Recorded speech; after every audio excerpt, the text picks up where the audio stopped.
was an anomaly of sort because he was the advisor of Yasser Arafat, but he was a Christian in a mainly Muslim, but very, very intelligent. One of the top intellectuals I know. But the reason why I love Adil Said is because he wrote about a story, about a family who soon after getting married, the Nakba happened. Nakba is the catastrophe of the creation of the Jewish state. And they had just gotten married 6 days ago, before the Nakba. So they had gone on honeymoon. So when they were on honeymoon, the husband had told, oh yeah, I'm married. We have land in Kitsuru. I'll show you when we come from the honeymoon. So but before they could come back from the honeymoon ended, the Nakba happened. The husband ran to Yemen. The wife crossed the border to Lebanon and was living in a refugee camp. Unfortunately, the husband died. And so the wife is stuck in Lebanon, staying in a refugee camp. This piece of precious real estate was just sitting idle. And the Jews were trying to find out who is the owner so that we can buy this land. Through underground, whatever, they found out who the inheritor of that land was.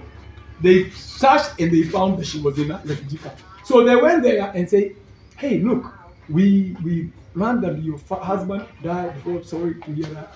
I was the owner of this, so you're the one who inherited the land. So fine.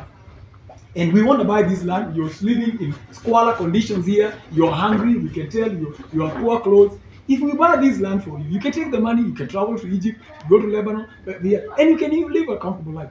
So she's just listening to them. And now what do you want? Yeah, we want to know if it's okay. We can come and you can just sign the document. I said, oh, how do I sell something I haven't seen? You guys must have guts. Take me to see the land you're talking about. So these guys go through hell to get documents for her to travel from the Lebanon. That never happened. You know about the fight for the right of return.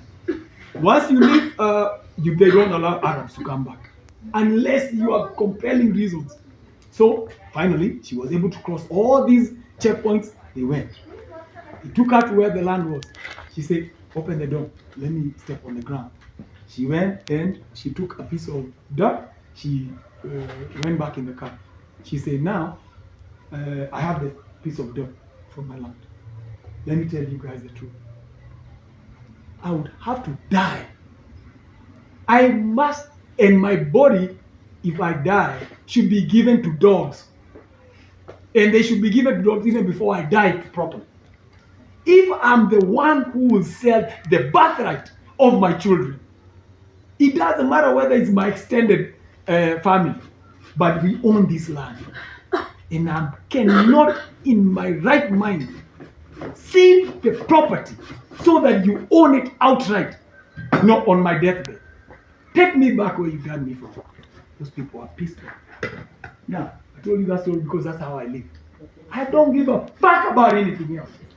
If black people have to live the way they do, and if they're not angry about, you should die. You should die. If you're comfortable with us people just stealing our land, leaving us here, you should die. Why are you living? For what are you living for? So for me, I have zero.